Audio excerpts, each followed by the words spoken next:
Assalamualaikum warahmatullahi wabarakatuh. Saya Yuda Manggala, kita ngobrol di Podcast Republika.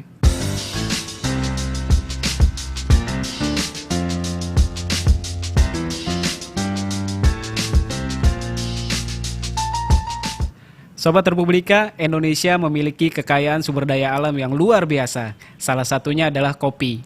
Keragamannya tidak hanya dari segi jenis, dari segi aromanya, karakternya, sama cita rasanya tuh sangat berwarna. Nah, untuk mendukung dan mengedukasi tentang kopi di Indonesia, khususnya di Nusantara, dan juga mendukung pemberdayaan kopi, Republika mengadakan ekspedisi Republik Kopi. Seperti apa? Di depan saya sudah ada Kak Elba Damhuri, pemimpin republika.co.id sekaligus PIC dari acara Ekspedisi Republik Kopi. Assalamualaikum Kak Elba. Waalaikumsalam warahmatullahi wabarakatuh, Mas Yuda. Bicara soal kopi, Ya. Kenapa ngebahas soal kopi nih, Kak Elba? Ya, kopi ini pertama, ini adalah harta karun Indonesia yang sejak tahun 1700 itu adalah modal perkebunan Indonesia yang terkenal di seluruh dunia. Jadi tahun 1700 itu salah satu produk kebun Indonesia yang dikenal di Eropa, di Asia, di Amerika adalah kopi. Nah, sejarah kopi dunia, cita rasa kopi dunia tidak lepas dari kopi Indonesia. Nah, kita nggak tahu kenapa setelah periode berikutnya kopi seperti tidak menjadi komoditas unggulan dan primadona di seluruh dunia kopi Indonesia. Nah, sekarang mungkin sejak akhir 90-an kegemaran masyarakat ngopi, habit masyarakat ngopi itu mulai tumbuh lagi dan perkebunan kopi juga semakin marak, kafe-kafe kopi makin marak, dan ini yang mendorong kita bahwa Republika harus ikut ambil bagian dalam derap yang sedang menderu ini gitu. Bahwa dari kopi inilah dunia mengenal Indonesia. Ya. Tahun 1700 itu orang Eropa, orang Persia, orang Arab, Afrika itu menyebut Indonesia itu a cup of Java, secangkir kopi dari Jawa. Java ya. Kak Elba, Java ya. itu diambil dari istilah Java Preanger. Ya. Nah, Preanger itu karena orang Belanda ya tahun 1700 nyebut priangan itu ya Preanger. Jadi Preanger gitu. Jadi ya. Preanger. Lidahnya beda sama kita ya. Lidahnya beda. Dia makan keju, kita makannya. Jadi Makan singkong. Nah, ternyata sekarang gegap kita terhadap kopi begitu luar biasa. Iya, belakangan betul. Ya, dan kita banyak masalah juga di situ sebetulnya. Iya. Misalnya petani kopi masih banyak yang belum sejahtera. Iya. Banyak kebun kopi yang belum kita kelola secara profesional, secara benar. Jadi akhirnya mungkin dari total kebun kopi di Indonesia sekarang itu baru sekitar 6-9% yang terkelola dengan benar dan baik gitu loh. Oke. Nah, sisanya masih tradisional, dibeli murah oleh tengkulak. Jadi kehidupan petani kopi pun ya nggak sejahtera. Jadi ekspedisi Republik Kopi ini tidak hanya membahas nanti secara kopinya aja yang memang lekat sejarahnya sama Indonesia ya Kak Elba. Jadi kita akan ngebahas dari sisi-sisi yang berbeda juga ya kalian. Ya, jadi selain kita ingin melihat bagaimana masuknya kopi ke Indonesia, kan di Jakarta ada Pondok Kopi. Ya. Itu sejarahnya adalah salah satu wilayah yang pertama ditanami kopi Belanda tahun 1600-an. Oke. 1600 akhir. Ada Pondok Kopi, ada Sukabumi, ada di daerah Pangalengan, Bandung. Oke. Cuma yang di Jakarta ini gagal karena ada banjir besar waktu itu. Jadi tahun segitu udah ada banjir besar di Jakarta. Dari dulu banjir berarti Dari Kak Elba? dulu. Bukan cuma belakangan. Nggak cuma belakangan, Oke. jadi dari dulu udah ada banjir besar. Iya. Nah, kemudian Belanda akhirnya ternyata yang di Bandung malah sukses. Dengan Java Priangan itu. Nah, dari Bandung yang biji yang dibawa dari Belanda ini adalah biji yang berasal dari India. Oke. Ada satu daerah di India, daerah pegunungan namanya Malabar. Oke. Nah, kemudian ditanam di Bandung dan berhasil. Daerah di Bandung yang berhasil itu kemudian dinamain Malabar sampai sekarang. Sampai sekarang. Nah, Malabar. Dan nanti bakal kesana nggak nih? Kita ke sana juga nanti ke Ekspedisi Republik Malabar. Kopi ini. Nanti ada Java Preanger tadi yang orang Belanda bilang Iya. Preanger itu kan, Priangan maksudnya itu. Priangan. Jadi kita ke sana juga nanti ke Java Preanger, ke Gunung Tilu di situ. Jadi itu Malabar itu nama gunung, akhirnya Gunung Malabar. Ada Gunung Tilu di bawahnya dan kemudian juga ada Gunung Puntang di situ. Jadi sejarah kopi Jawa Barat ya memang punya peran besar dalam perkembangan kopi di Indonesia. Kapan nih ekspedisi Republik Kopi ini akan dijalankan, Kak Elba? Juli ini udah jalan, awal Juli ini kita kan pertama nanti ke Jawa Barat dulu ya. Ya. Jadi selain Jawa Barat kita juga fokus ke Gayo, Aceh, Aceh ya. berarti, oke. Aceh juga ke Lampung, ke Toraja, dan juga rencana kita ke Flores juga. Ke Flores juga. Ke Flores. Kenapa Flores? Flores ini salah satu daerah di Indonesia yang pertama kopi terkenal di seluruh dunia ya. Flores Bajawa terutama. Iya. Di sana tuh ada Flores Bajawa, ada Flores Manggarai.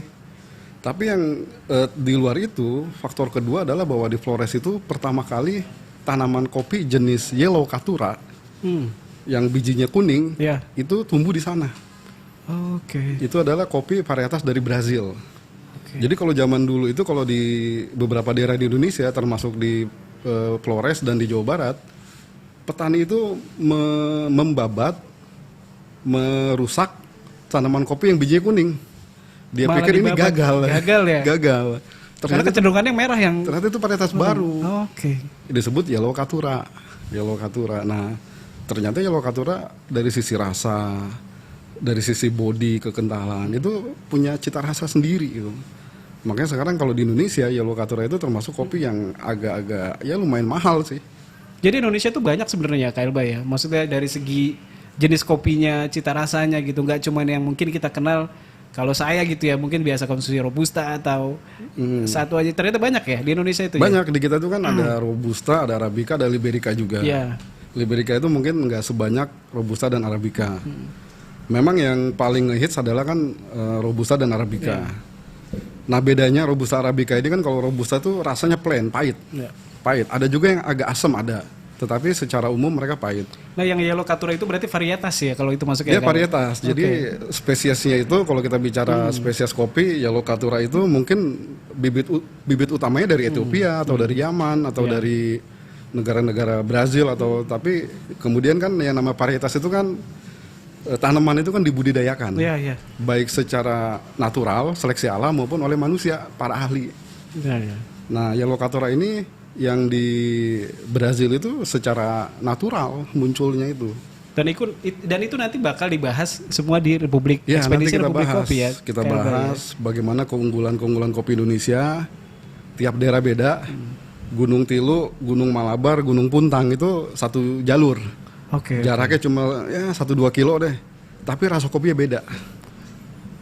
Meskipun masih satu wilayah itu Satu wilayah. ya sebenarnya. KLB. Bahkan dalam satu kebun, saya nanam kopi jenis Yellow Caturra dengan Yellow Caturra yang lain di tempat lain dengan pohon pendamping yang berbeda, itu akan menimbulkan cita rasa yang beda juga. Itu kenapa tuh KLB bisa kayak gitu? Nah ini banyak ceritanya sebenarnya karena kopi ini kan tanaman yang mudah beradaptasi katanya. Iya. Dia mudah beradaptasi. Kalau di Gayo, ya sebagian di Jawa Barat juga itu banyak rasa kopi yang ada aroma sayur. Sayur itu istilahnya itu floral ya. Yeah. Floral, ada kadang-kadang rempah, jahe atau apa tuh, ya banyak lah.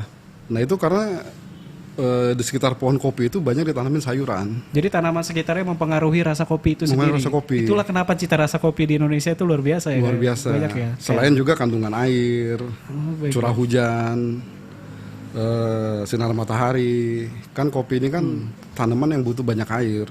Dan insya Allah nanti semua dijelaskan tuh Sobat Republika di Ekspedisi Kopi Republika yang rencananya akan kickstart atau mulai Juli ya. Awal Juli minggu depan nih teman-teman udah Minggu berangkat. depan teman-teman udah mulai loh berangkat. insya Allah.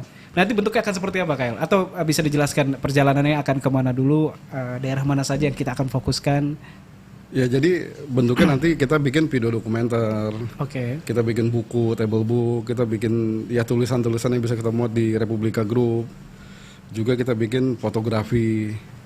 Nah, kita yang pertama kita jelajahi ya Jawa Barat ini. Karena masuknya kopi dari luar ke Indonesia itu pertama Jawa Barat. Yang tadi dari Pondok Kopi terus langsung Pondok Kopi ke Malabar, Sukabumi Malabar. dan lain-lain itu Jawa Barat. Sebenarnya untuk mengeksplor Jawa Barat saja itu butuh waktu lama sebenarnya. harusnya lama ya. Lama. Udah banyak tempat ya sebenarnya. Banyak tempat, banyak karakter yang berbeda, banyak tokoh di sana yang bisa memberikan pengayaan luar biasa terhadap kopi Indonesia. Apalagi sekarang ada kopi luwak. Belum lagi kopi-kopi yang varietas-varietas baru. Nah ini Jawa Barat. Nah setelah itu kita ke Lampung. Oke, kalau Lampung juga sama. Lampung itu adalah rajanya Robusta Indonesia. ya. Di seluruh dunia kalau bicara kopi Robusta, orang lihat Lampung. Lampung. Nah kemudian kita ke Aceh, ke Toraja dan Flores. Jadi Jawa Barat yang diwakili oleh Malabar, nanti ke Lampung, ke Aceh dan ke Toraja dan mungkin ke beberapa tempat lain nanti Ya. melihat situasi dan kondisi ya. Kondisi Karbo ya. seperti apa. Tantangannya apa nih kalau untuk melakukan ekspedisi Republik Kopi sekarang nih? Tantangannya sebenarnya pertama kondisi tanaman di sana. Iya. Kita khawatir nih masa panen udah lewat. Hmm. Beberapa daerah di Jawa Barat ini kan panen kopi tidak seperti di Sumatera. Setiap hari ada panen. Ya. Kalau di Jawa Barat kan ada musimnya. Nah tapi kita udah cek kelihatannya masih panen. Tantangan yang kedua adalah ya ini untuk mengungkap kopi dari sisi sejarah, kekayaan, rasa itu bukan hal yang mudah.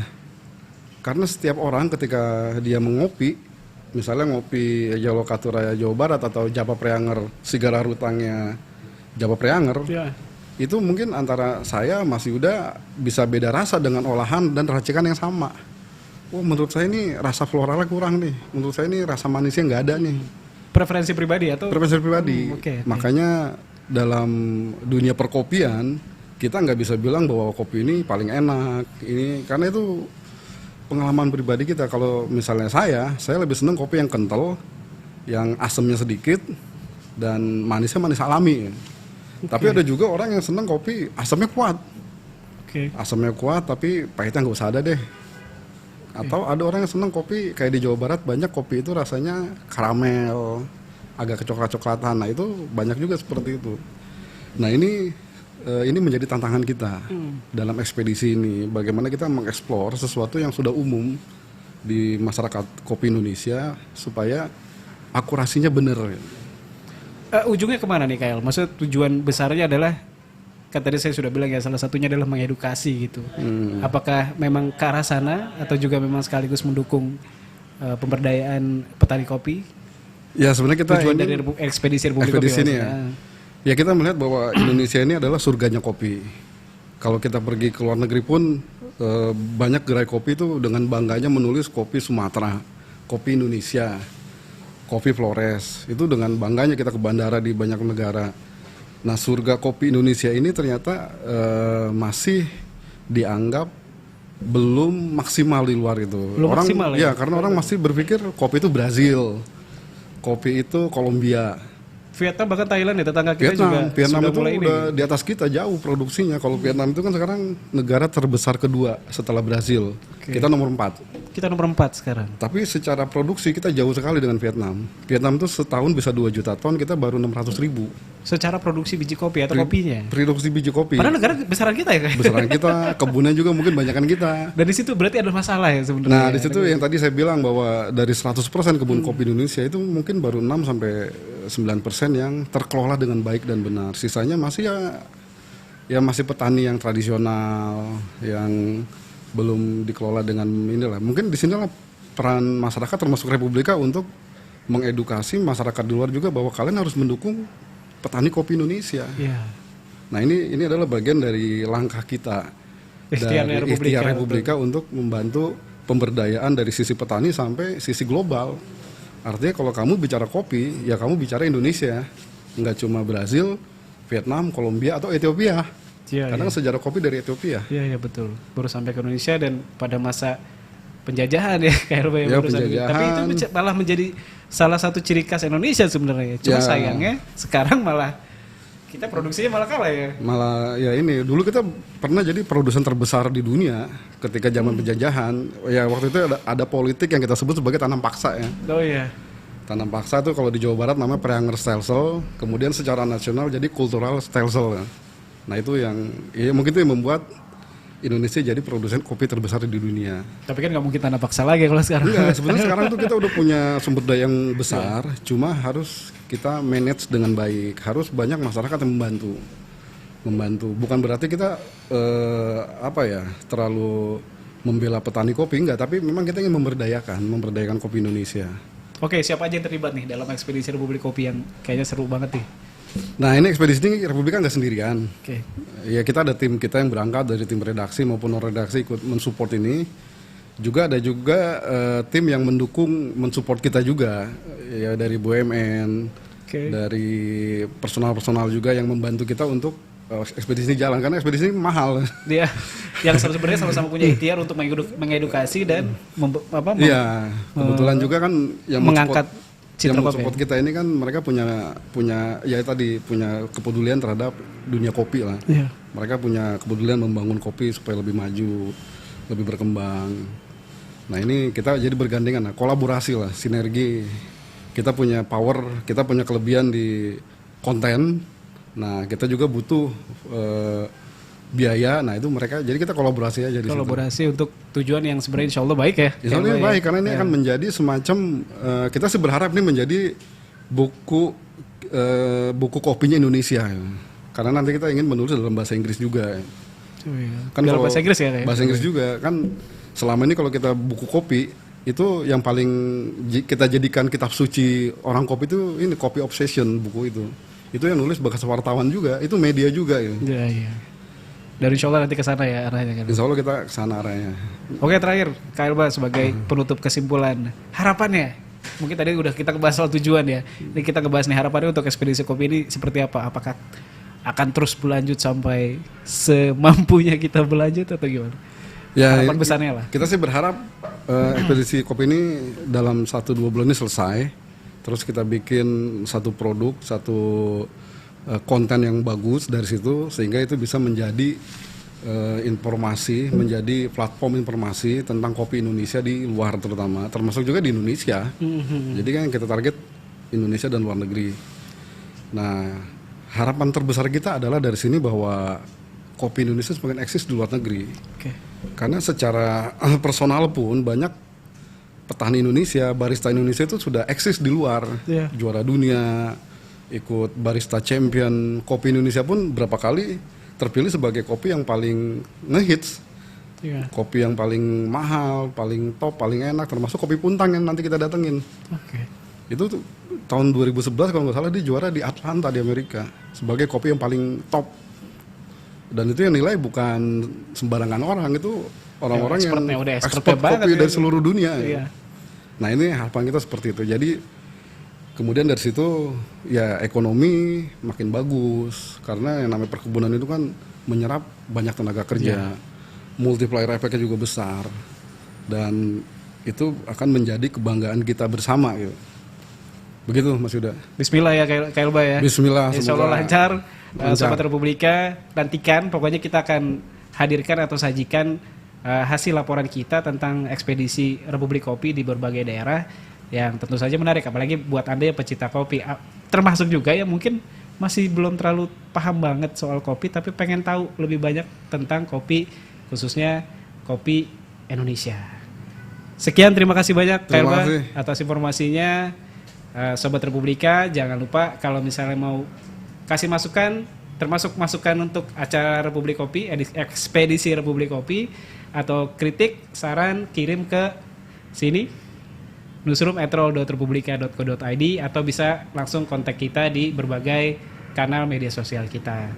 Terima kasih sudah menyaksikan, sampai jumpa di edisi berikutnya. Assalamualaikum warahmatullahi wabarakatuh.